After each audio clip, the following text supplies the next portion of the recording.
It's kind of a light week again, but there's a lot of Secret Wars and a lot of good independence.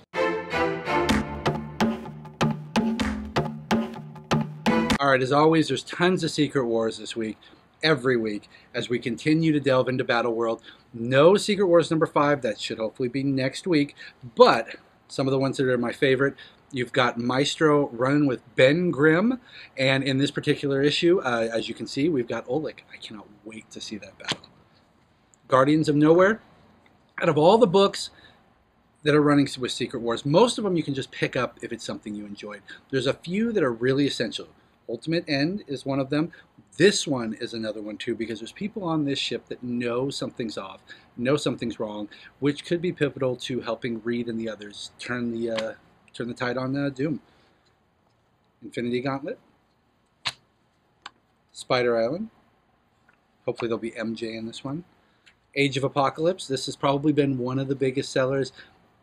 Age of Apocalypse just has this really fun place for all you old Marvel fans.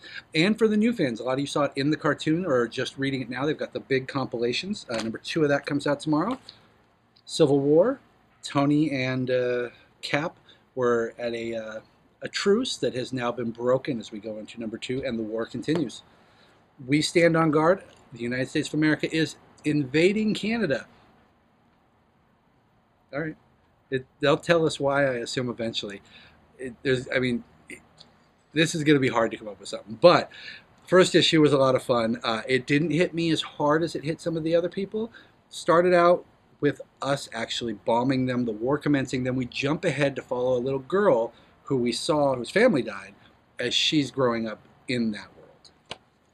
This Damn Band, that is Cornell. You guys will know him from a lot of Marvel stuff. He did some Wisdom, he did some Captain Britain, if I remember correctly, and this is just a new book from Dark Horse. Odd that he went to Dark Horse and not to Image, but I guess we got to give Dark Horse some love.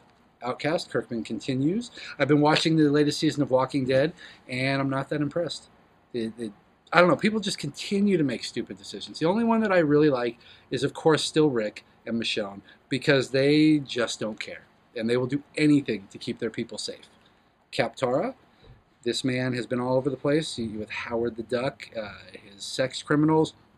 The blank covers, or not the blank covers, but the sketch covers came in last week. We had at least one customer who got one of those sketch covers by the 2 of them. A couple new number 1s, John Flood.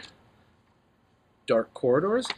This is one I've been enjoying, and I think you guys might want to pick up and trade. There probably aren't a lot of issues out there because it was under-ordered everywhere, but Cluster is a prison planet where we're following one young lady who is the daughter of a senator as she gets mixed up with a bunch of rebels on the planet. But I like the art, I like the story, and Angel. What we need is like a Buffy movie. Just one more movie. Just bring Sarah Michelle back, Joss, and then just do one more. Just 2 hours. That's all I ask. I don't think it's that much. I really don't. Over at DC, Relic is back. He was sucked into the Source Wall the last we saw him.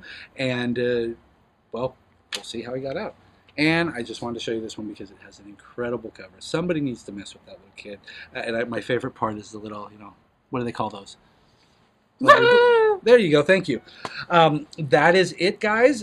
Don't forget, if you're a saver, the email should be in your box with this month's bonuses, as well as there's a game night coming up. So I'll see you guys all there. It's video games this time.